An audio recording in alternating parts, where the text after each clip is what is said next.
Chapitre 5. 7 cheminées. Quelqu'un tapota le flanc de Carrigan. « Arrête ça, Estral. J'irai en cours demain. » Elle maugréa et roula sur le dos. La forte senteur de l'humus lui emplit les narines, et le soleil lui chatouilla le visage. Elle cligna des yeux, puis les ouvrit. Des nuages tachaient le ciel comme des empreintes de doigts. Ce n'était pas son dortoir. Plop, plop, sur son épaule cette fois. Carrigan silla de nouveau. Des soldats à sa poursuite. Des soldats qui ne reculeraient devant rien pour entrer en possession du message qu'elle transportait. Elle se redressa brusquement, et le monde tournoya. Le souffle court, terrorisée, elle chercha à tâtons un caillou autour d'elle, n'importe quel objet pour se défendre, s'attendant à tout moment à sentir la morsure cruelle du fouet du capitaine Immeré. Mais quand l'étourdissement passa, elle ne vit pas du tout Immeré, mais deux dames âgées qui se tenaient au-dessus d'elle. Elle se frotta les yeux pour s'en assurer. « L'enfant vit, » dit l'une. « Je le vois bien, » répondit l'autre. Carrigan secoua sa tête douloureuse pour être certaine qu'elle ne rêvait pas. Mais les deux dames étaient toujours là, qui la regardaient, l'air fascinés. Leurs yeux pétillants animaient des visages d'elfes ridés. La dame Potelet portait une robe orange foncé, et un tablier blanc était noué sur ses larges hanches. Un bon sourire arrondissait ses joues appétissantes. En comparaison, le visage étroit de sa compagne composait une mine plus sérieuse. Elle portait une robe de velours d'un vert profond, à manches bouffantes, et un châle noir drapé autour de ses épaules. Elle s'appuyait sur une canne de noyer blanc noueux, celle-là même qu'elle avait utilisée pour réveiller Carrigan. On aurait dit qu'elles étaient en train de se promener dans un des parcs impeccables de Célium, et non au milieu de nulle part. « Penses-tu que nous devrions recueillir l'enfant ?» demanda la dame Potelet. « C'est vrai qu'elle a l'air inoffensif, mais pas du tout dans son assiette.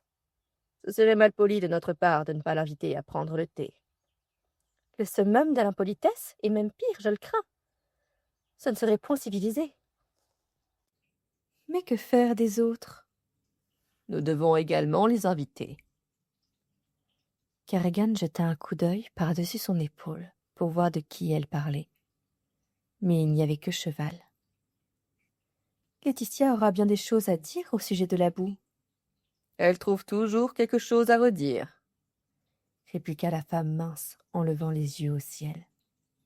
« On dirait effectivement que l'enfant a bien besoin d'un décrassage.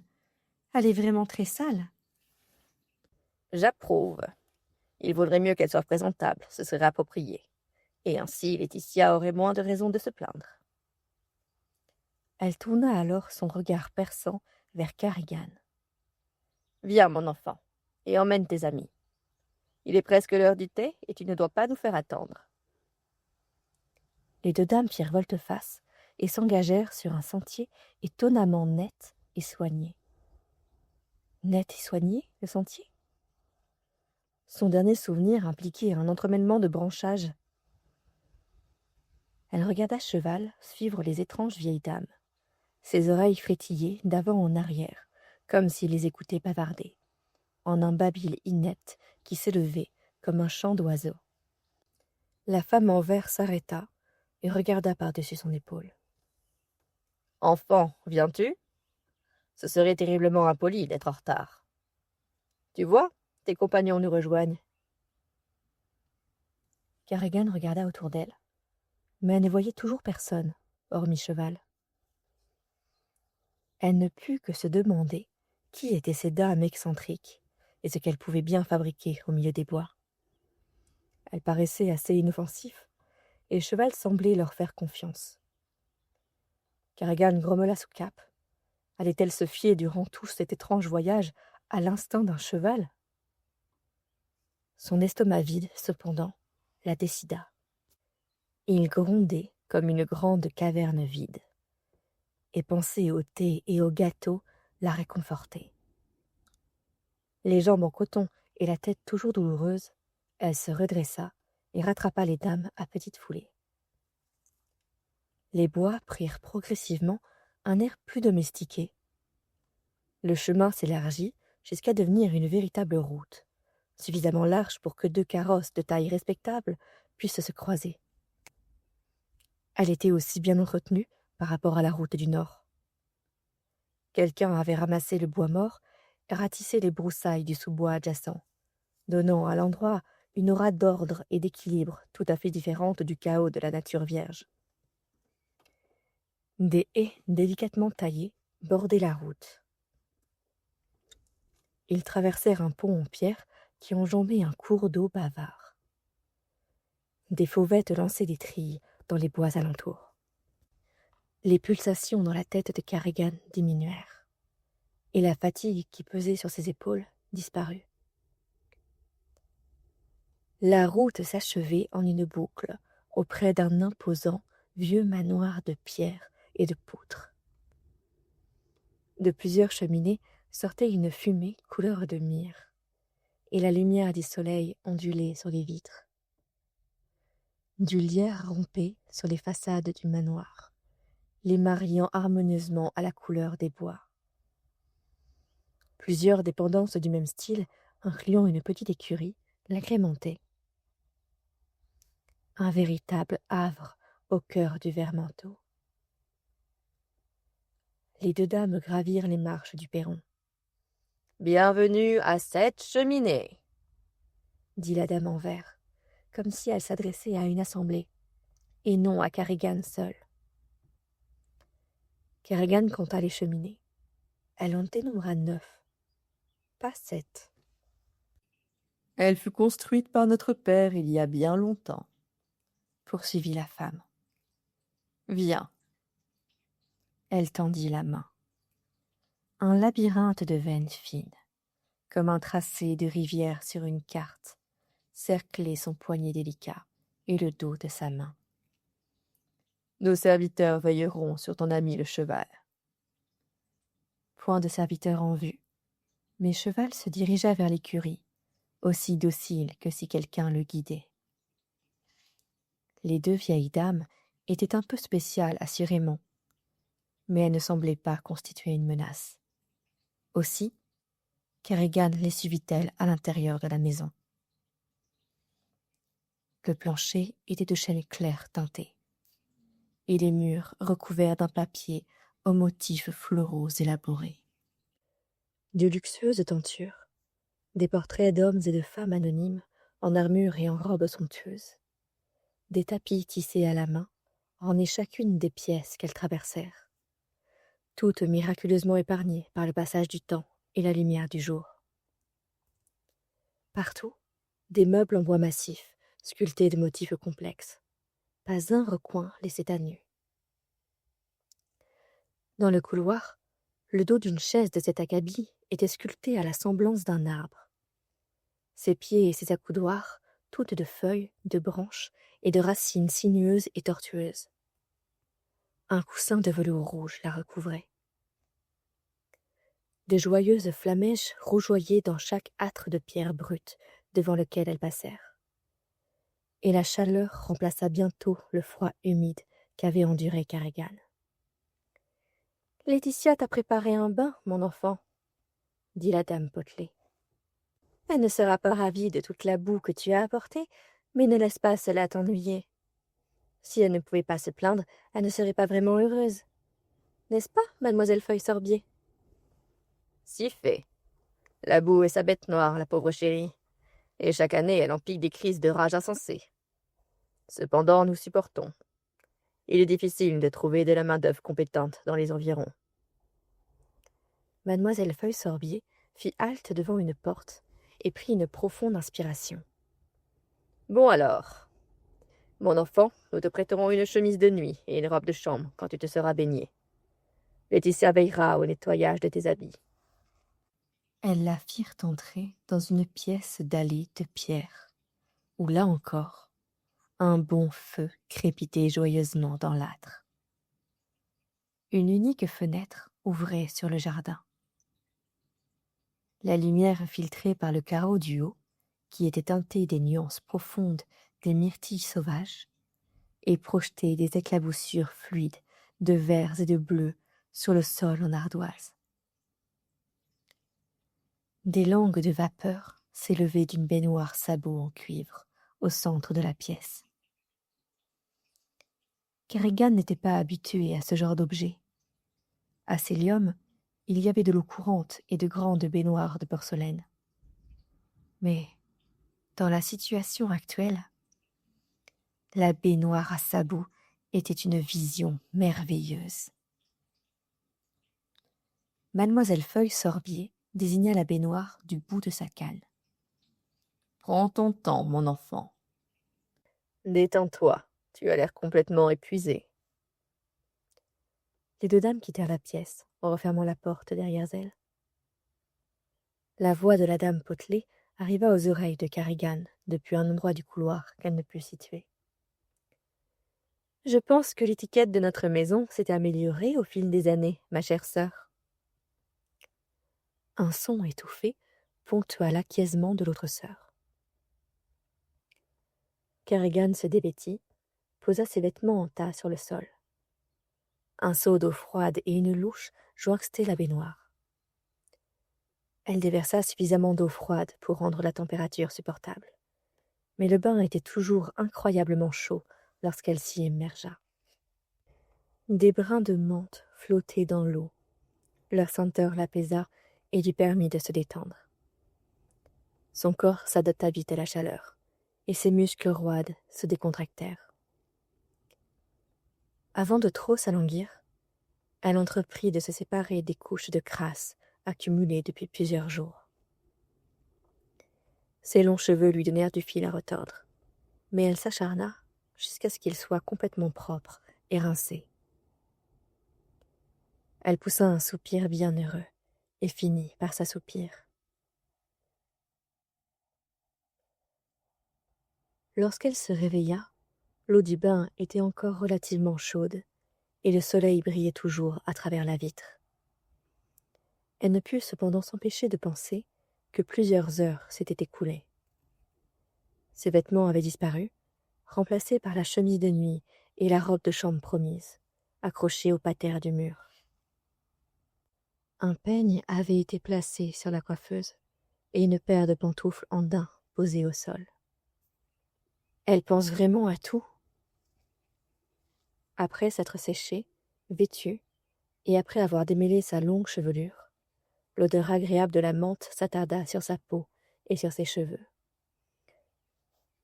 Comme obéissant à un signal, mademoiselle Feuille-Sorbier frappa à la porte. « Mon enfant, es-tu prête pour le thé ?» Kerrigan ouvrit la porte, qui craqua, et sourit. « Oui, je suis prête. »« Très bien. Fleur nous attend au salon. » Fleur ? Mademoiselle Feuille-Sorbier, appuyée sur sa canne, mena Kerrigan dans la pièce la plus richement décorée de toutes. Elles s'assirent sur un canapé à la texture pelucheuse, tourné, lui aussi, vers un âtre. Les accoudoirs étaient gravés de motifs floraux et de colibris.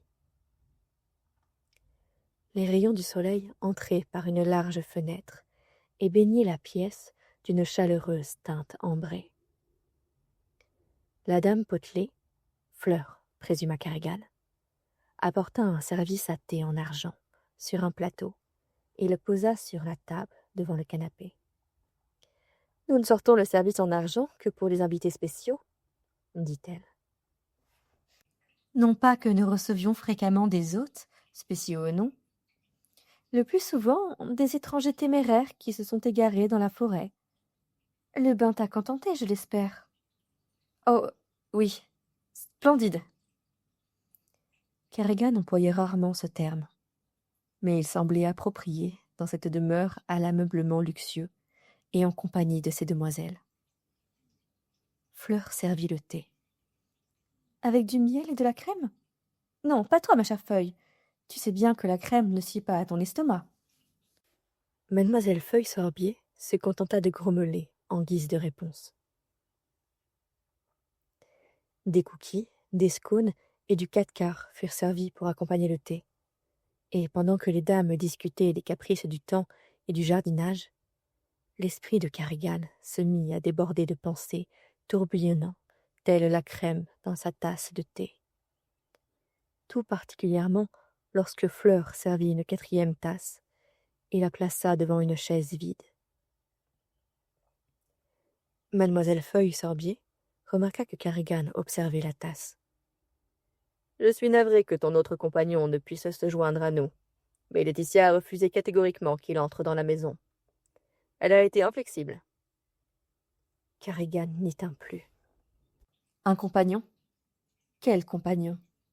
Je voyage seul. »« Oh, ma chère, ton sens de l'observation doit être déplorable. »« Ou alors elle est bouchée, » dit Fleur d'un air compatissant. « Je fais bien évidemment référence au compagnon que tu nommes Cheval. Je peux rassurer que, bien qu'il n'ait pu se joindre à nous pour le thé, le palefrenier le traite avec soin. » Cheval? Carrigan remua sur sa chaise, se demandant si les dames étaient folles. Et l'autre? Fleur et Feuille-Sorbier échangèrent des regards surpris. « Si tu ne sais pas de quoi je parle, mon enfant, alors ce n'est peut-être pas à nous de te l'expliquer, » répondit mademoiselle Feuille-Sorbier. « Oh, allons, Feuille, elle va nous prendre pour de vieilles idiotes. »« Ma chère enfant, un esprit est à tes côtés. » Une gorgée de thé fit fausse route, et Carrigan s'étrangla violemment. « Ah !» fit Fleur, tracassée. « J'avais bien dit à Laetitia de ne pas mettre de noix dans les scones. » Mademoiselle Feuille-Sorbier tapa Carrigan dans le dos énergétiquement. « Un quoi, ma compagne ?» bredouilla celle-ci. « Mince !» dit Fleur. « En plus, elle est sourde. »« Un esprit !» beugla mademoiselle Feuille-Sorbier en mettant ses mains en porte-voix. « Je vous en prie, » dit Carrigan. Son dos était douloureux et ses oreilles sonnaient encore. « Je vous entends très bien. »« Oh !» Mademoiselle Feuille-Sorbier, sceptique, haussa un sourcil. « Une ombre t'accompagne. Un spectre, un fantôme, une forme éthérée. Tu sais bien, ma chère. Un esprit. » Son apparente aisance concernant ce sujet était déconcertante. « Il te suit. Toi-même, ou bien quelque chose te concernant, le lie au monde terrestre. » Carrigan pâlit. Bien sûr, elle avait entendu des histoires de défunts qui revenaient rendre visite aux gens aimés de leurs vivants. Les histoires d'esprits qui hantaient les bâtiments de Célium abondaient, mais elle ne leur avait jamais accordé beaucoup de crédit. « Mes félicitations, Feuille. Tu as bouleversé la chère enfant. »« Comment pouvez-vous voir cet esprit ?» demanda Carrigan. « C'est très simple, de la même manière que nous te voyons. » Fleur tournait sa tasse entre ses mains. Il est vêtu de vert, et ses cheveux noirs lui arrivent aux épaules. 2 flèches noires dépassent de son dos, humectées de sang qui ne séchera plus. « Il se nomme Fryan Coblebé, » ajouta mademoiselle Feuille-Sorbier. Les mains de Carrigan se mirent à trembler. Comment pouvait-elle savoir à quoi il ressemblait ou les circonstances de sa mort, à moins qu'elle puisse réellement le voir. Son nom, elles avaient pu le trouver sur la lettre d'amour dans la poche du manteau. Le manteau avait disparu de la salle de bain avec le reste de ses vêtements. Mademoiselle Feuille-Sorbier posa une main réconfortante sur le poignet de Carrigan. « Pas d'inquiétude, ma chère. Maître Coblebé essaie seulement de veiller sur toi, de veiller à ce que la mission soit accomplie. Après cela, il partira dans l'au-delà. Tel qu'il est actuellement, il a tendance à disparaître et à réapparaître. Son lien avec ce qui est terrestre est plutôt limité. Un jour peut-être, toi aussi, tu le verras. » Carrigan secoua la tête, incrédule. Voilà qu'elle se trouvait dans un incroyable manoir, avec 2 vieilles dames excentriques qui pouvaient communiquer avec les revenants. Soit elles étaient timbrées, soit elles étaient voyantes. Ou bien quelque magie était à l'œuvre ici. « Qui êtes-vous » demanda-t-elle. « Et que faites-vous ici, au milieu de nulle part ?»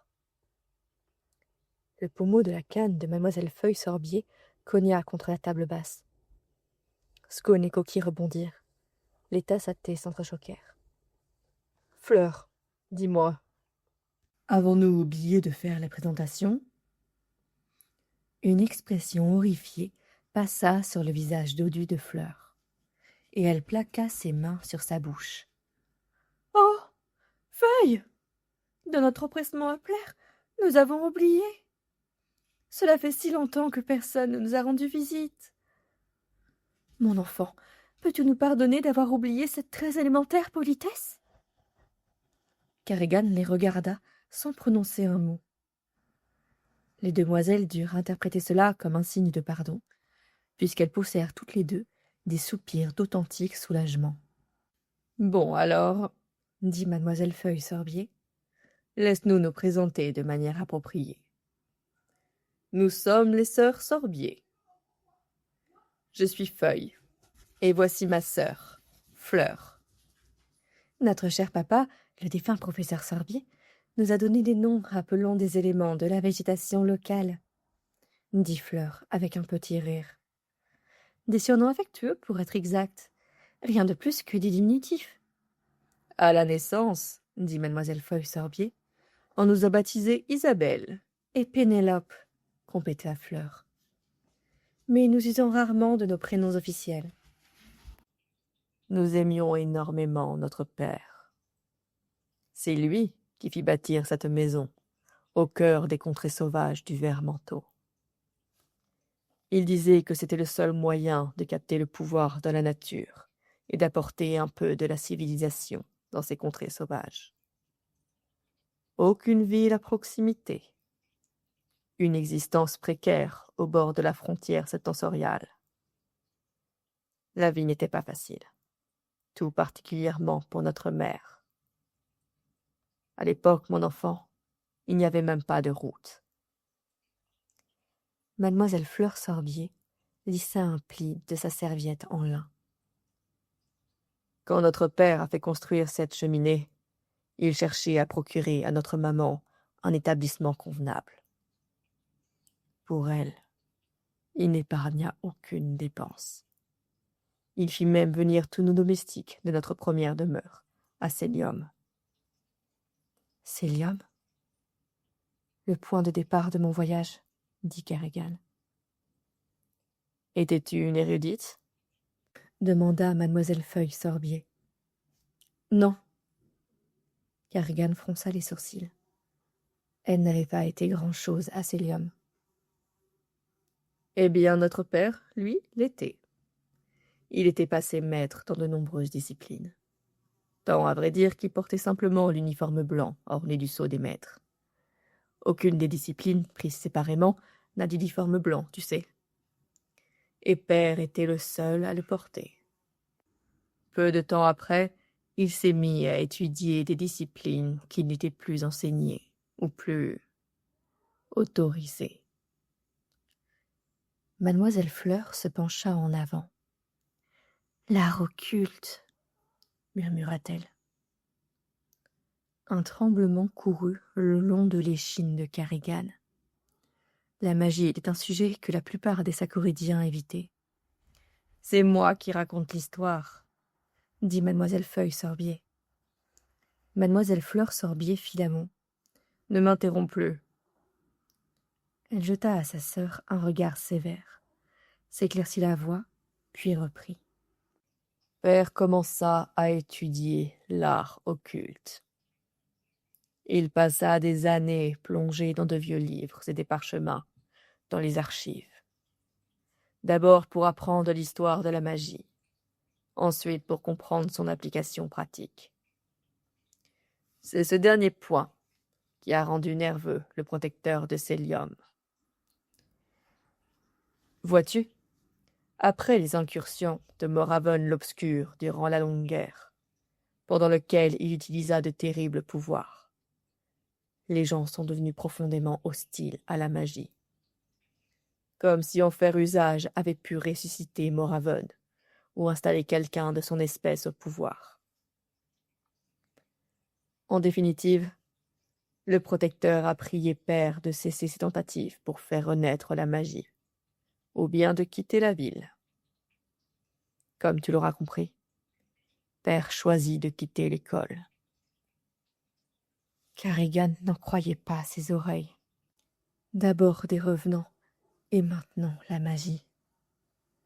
Ces deux vieilles demoiselles devaient être vraiment idiotes. Ses mains tremblèrent légèrement en reposant la tasse vide sur la table en face d'elle.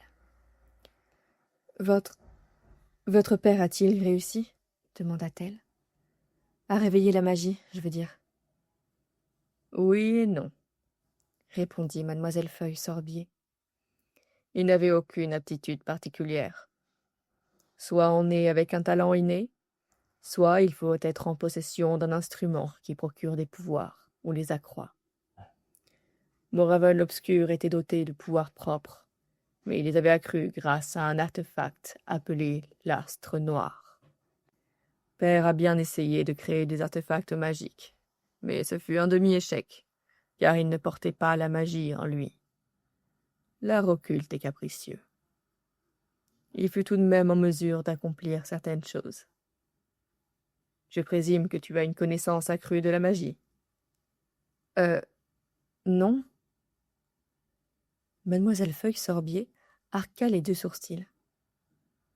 Mais tout de même, tu dois être au courant, puisque tu portes un artefact magique. Carrigan regarda mademoiselle Feuille-Sorbier, puis mademoiselle Fleur-Sorbier. Leurs visages étaient impaisibles, leurs yeux inquisiteurs. On pouvait entendre les lattes craquer dans le silence.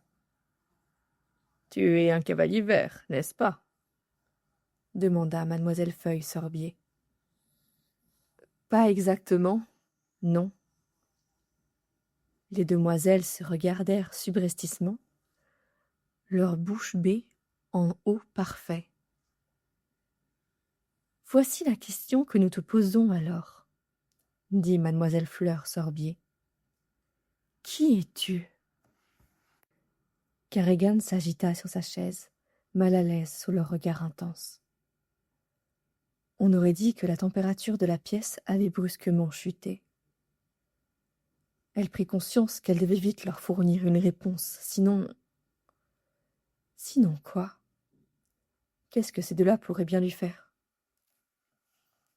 Après tout ce bavardage à propos de la magie et des revenants, mieux valait ne pas le découvrir. Tenant compte de leur penchant pour l'étiquette, elle se leva et effectua une révérence, la révérence solennelle pratiquée par le clan. Une main sur le cœur, en se courbant jusqu'à terre. « Je suis Carrigan Gladéon, du clan Gladéon, à votre service, » dit-elle. « Un salut de négociant, » dit à voix basse mademoiselle Fleur-Sorbier à sa sœur. Mademoiselle Feuille-Sorbier ne s'en émut guère. Elle continua à caresser d'un air distrait le pommeau patiné de sa canne. « Carrigan Gladéon, tu ferais bien de nous raconter ton histoire. » Carrigan s'éclaircit la voix avec hésitation.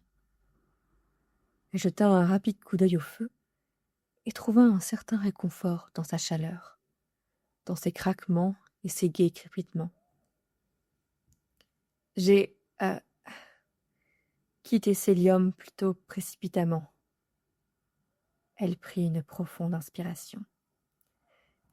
J'y étais étudiante et le doyen m'a suspendue, pour une durée indéterminée. Les sœurs conservèrent leur expression imperturbable.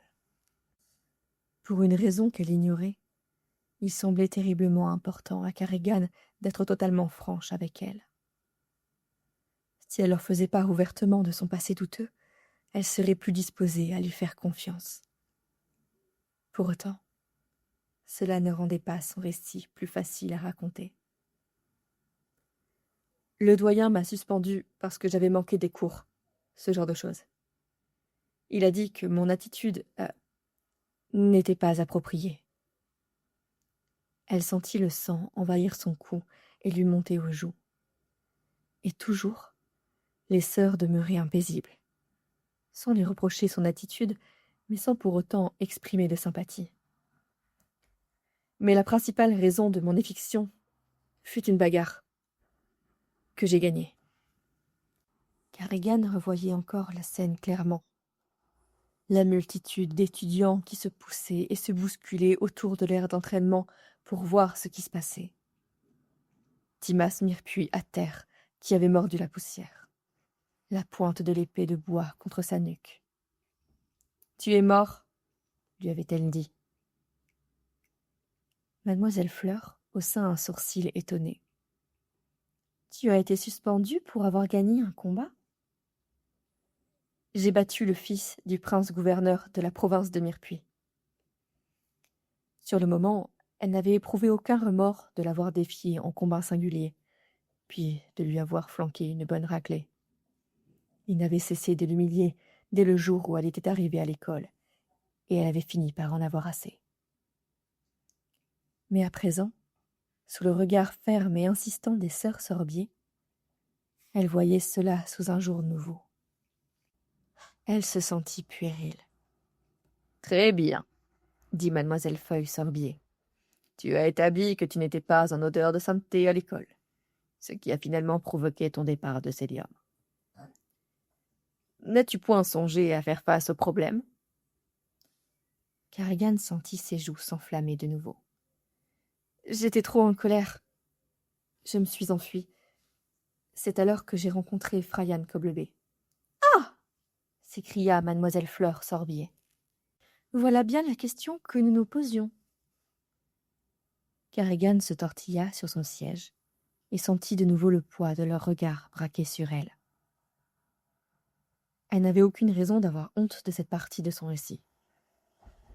Elle leur conta par le menu sa rencontre avec Fryan Coblebé, agonisant de 2 flèches dans le dos, et l'intimant de porter au roi son message. Elle fit attention à ce qu'elle leur raconta. Il ne fallait pas en dire plus que nécessaire. Elle se prit à souhaiter n'avoir jamais perdu de vue la sacoche qui contenait le message. Elle acheva son récit par sa fuite de justesse face au capitaine Immeré et à ses hommes. Les sœurs se regardaient comme si elles discutaient par la pensée. La pièce se réchauffa considérablement. L'esprit, je veux dire, Fryan Coblebé n'a pas été en mesure de nous en dire autant, dit mademoiselle Feuille Sorbier. Tu t'es brillamment sortie de ton explication, cher enfant. C'est une valeureuse action que tu entreprends là.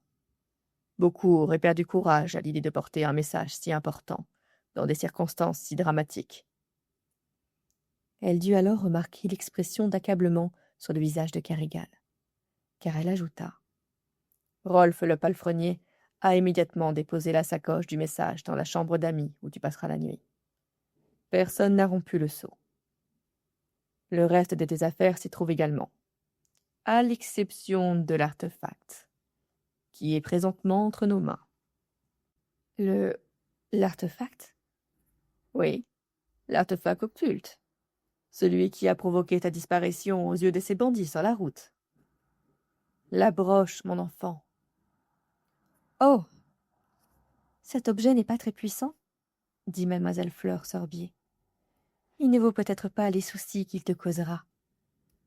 Laetitia nous l'a apporté à Feuille et à moi lorsqu'elle a commencé à nettoyer ton manteau boueux. La pauvre âme ne peut tout simplement pas supporter la boue. Elle l'éradiquerait même du sol si elle le pouvait. Ma sœur, l'interrompit mademoiselle Feuille Sorbier. Tu t'écartes du sujet. Fleur jeta un coup d'œil agacé à Feuille, puis reprit.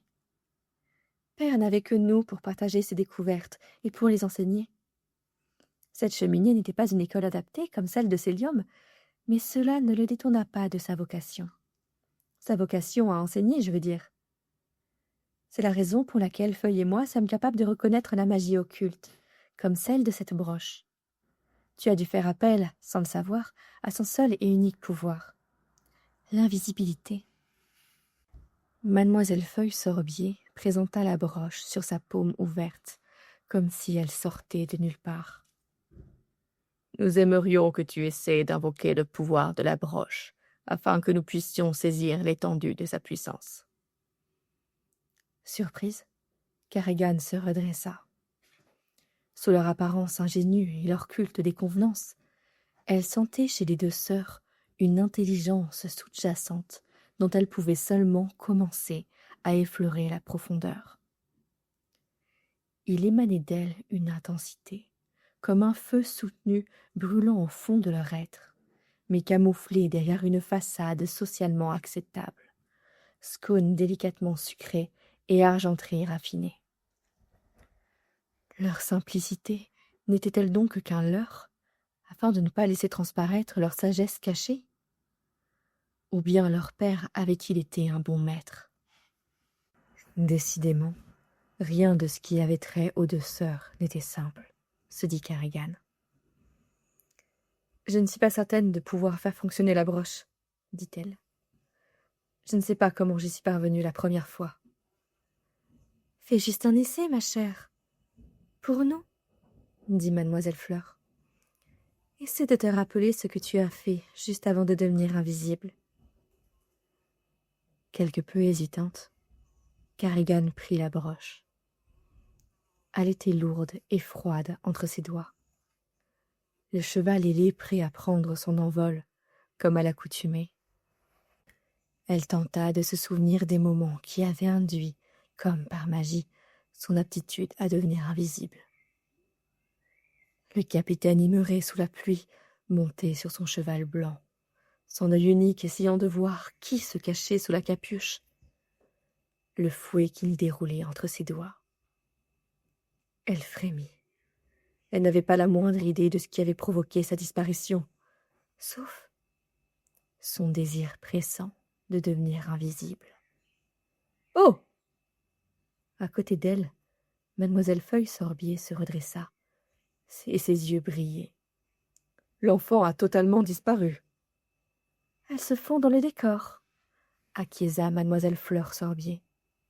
Aux yeux de Carrigan, la pièce avait pris la couleur du plomb. L'ensemble du mobilier, y compris le feu, n'était plus que nuances grisâtres. Tout, sauf les sœurs Sorbier. Leurs yeux restaient aussi bleus que possible, le bleu des myrtilles. Couleurs et lumières dansaient autour d'elles, tout comme les couleurs du sentier qui avait guidé Carrigan jusqu'à cette cheminée. Pourquoi cette différence? Tout ce gris lui pesa, comme auparavant, et elle souhaita redevenir visible. « Nous avons beaucoup appris, » déclara mademoiselle Fleur-Sorbier. « Enfant, ainsi que nous le suspections, ta broche n'est pas très puissante. Elle te donne la capacité de disparaître, ou, plus exactement, de te fondre dans ton environnement. Ce n'était pas particulièrement impressionnant ici dans le salon, car la lumière qui entre par la fenêtre est vive. Mais cela a dû être extrêmement efficace dans l'obscurité de la forêt, avec de surcroît le brouillard et toute cette pluie. » Carrigan hocha la tête.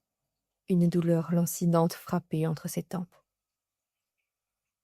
Peut-être bien que ce temps exécrable avait été un atout lors de sa confrontation avec Immeré, après tout. Je vois aussi que cet artefact absorbe l'énergie de son utilisateur. C'est là souvent le point faible des instruments magiques, et aussi celui des pouvoirs innés. Les utiliser implique toujours un coût, et cela ne vaut souvent pas la peine qu'on se donne.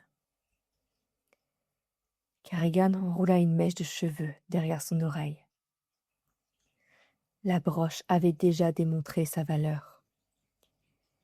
Elle était terrifiée à l'idée de ce qui serait advenu si elle ne l'avait pas utilisée lors de sa confrontation avec Immeré.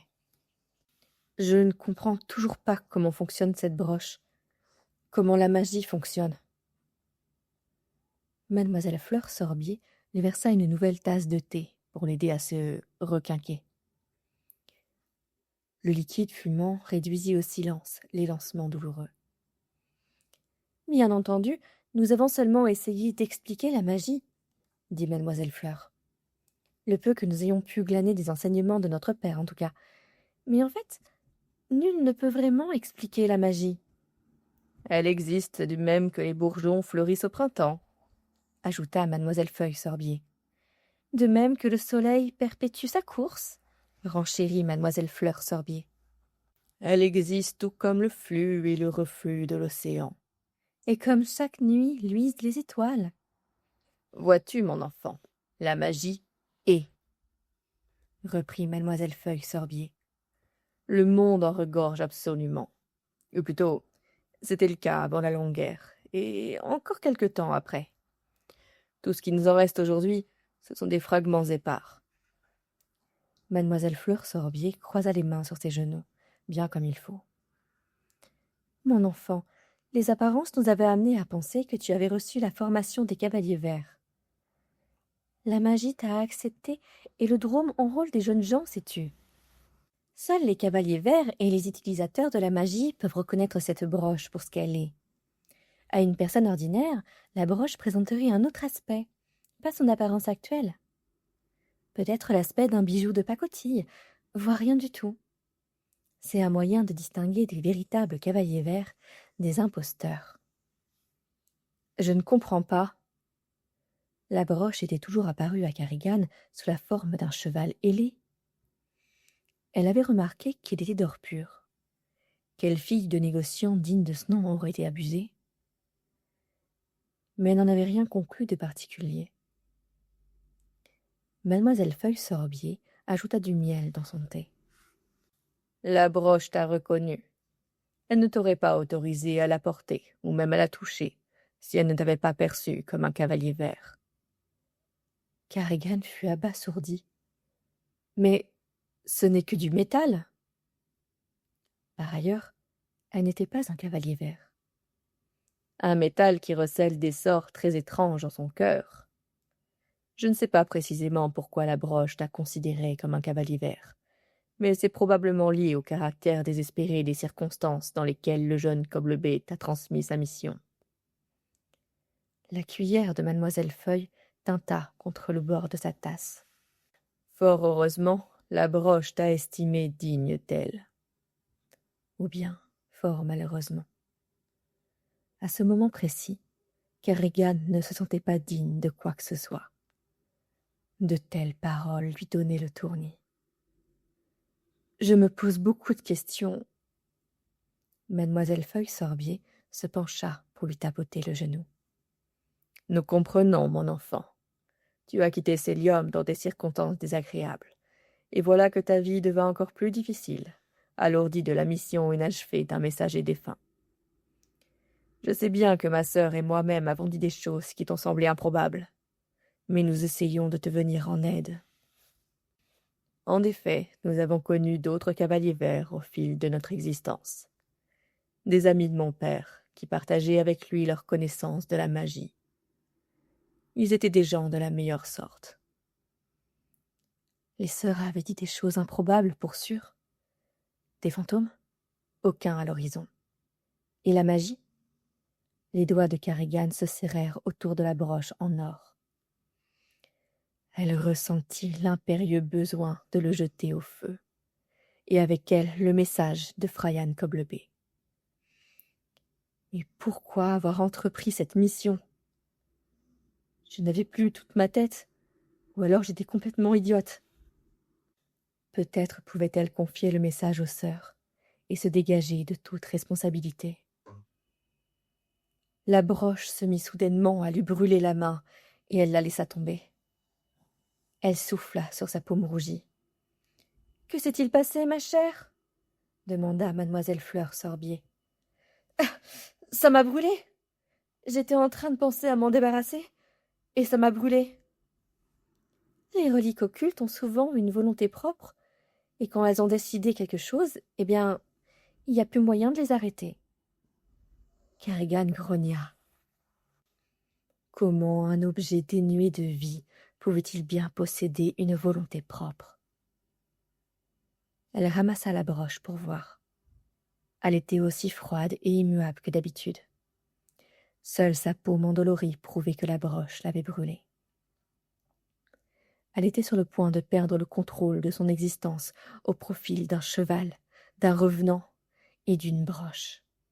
« Ma pauvre enfant, dit mademoiselle Feuille-Sorbier, tu devrais mener une vie d'aisance et être courtisée, comme les autres filles de ton âge. Mais je vois en toi un feu trop intense pour ce genre de vie. La tienne est une longue route jalonnée d'aventures, et, si fait, d'embûches. N'oublie jamais que tu es une créature dotée du libre arbitre.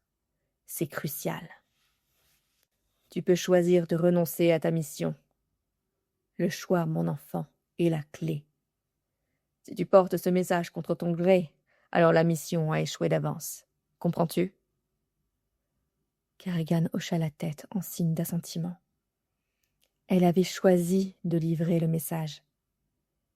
Phrayan Camblebé en personne lui avait donné le choix.